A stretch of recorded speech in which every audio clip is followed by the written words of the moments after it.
uma ku nezinto ezikhona omunye umuzi noma unelwano nemfuyo noma ngabe yiphi imfuyo ifake kwiwili ifake kwifa lakho ukuthi ubani oyothatha lezi zinto lokhu kuyothatha ubani lokhu kuyothatha ubani lokhu ngithanda ukukunika abani uvumelekile ukunika noma ubani uma ubhalifa ungamnika nomuntu ongazalwa naye kodwa mubuka isidingo abanye bazibanika abantu akhipha imali yakhe ayicaza abone ukuthi hayi ngoba nginezinto eziningi le ngikhethe inhlangano ethile mhlambe egade izingane ezihlukumezekile ngikhethe inhlangano ethile mhlambe egade ogogo abalahliwe ngikhethe inhlangano ethile egade izintandane engithanda ukuthi iyakhona ngoba umuntu usuke nelungelo ngemali yakhe ngeimpahla yakhe ukusho ukuthi iyakubani wena kodwa kufuna uyenze lento usaphila umbuzo omkhulu ungathi ngingayenza kuphi pho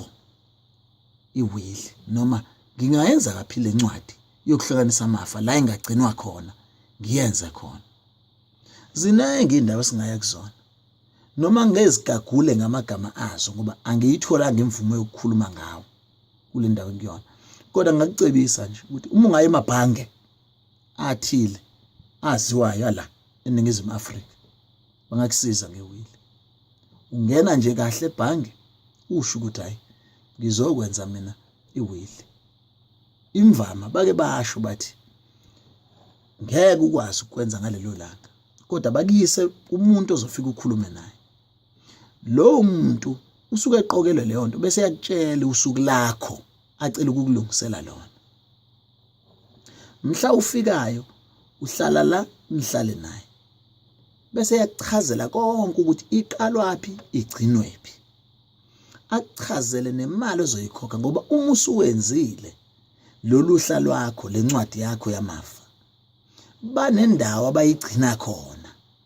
bese kuthi njalo ngenyanga babamba imali ethile kuwena ukhokha imali ukuthi bakugcinele lencwadi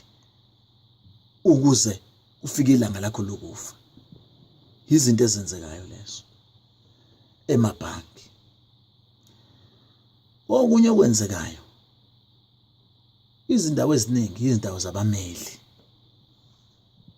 kodwa ke ubhekisise